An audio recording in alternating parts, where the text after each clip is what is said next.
خواهرم، برادرم، خوشیها و مظاهر فریبنده دنیا تو را نفریبد. روزی فرا می رسد که با دنیا وداع کنی و همه خوشیهایش را رها نمایی. از عمل کرد و سرنوشت بد به الله پناه ببر و همواره خدا ترس باش. آنگاه که دروازه های آسایش و خوشی های دنیا به رویت گشوده می شود، الله را از یاد مبر.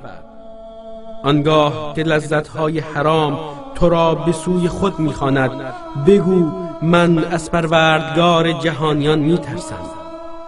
آنگاه که شیطان دام گناه و معصیت را پهن می کند، فریاد برآور من از الله پروردگار جهانیان می ترسم.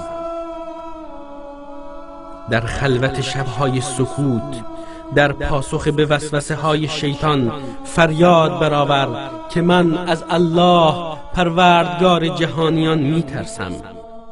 وقتی صدها انگیزه تو را به سوی گناه و معصیت فرا می‌خوانند، آنگاه که فسق و فجور در شبهای گناه و معصیت پایکوبی می‌کنند، فریاد برآور که من از الله پروردگار جهانیان می‌ترسم.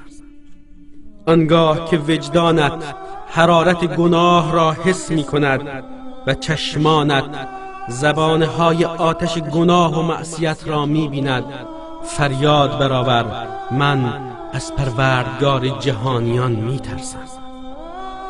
آنگاه که پدر و مادرت تو را به سوی نیکی فرا می‌خوانند و آنگاه که نیکی‌ها تو را به سوی دروازه‌های بهشت راهنمون می‌شوند، در برابر وسوسه‌ها و تنبلی‌ها فریاد برآور من از الله پروردگار جهانیان می‌ترسم. آنگاه که بانگ اذان را میشنوی، در آن لحظه که وسوسه شیطان تو را از شتافتن به سوی رستگاری باز می‌دارد، فریاد برآور من از الله پروردگار جهانیان می‌ترسم. خواهرم، امروز همت به تحقیر تو بسته اند. از یاد مبر که تو سازنده نسل هایی، پس از خدا بترس و بر سر آنان که میخواهند از تو کالایی بسازند فریاد برآور من از پروردگار جهانیان میترسم. آنگاه که تو را به کنار نهادن حجاب فرا میخوانند و به نام آزادی دروازه های گناه و معصیت را به رویت میگشایند، فریاد برآور من از الله پروردگار جهانیان میترسم. میخواهند اندک اندک تو را با ترفندهای مختلف به انحراف بکشانند، بر سرشان فریاد برآور من از الله پروردگار جهانیان میترسم.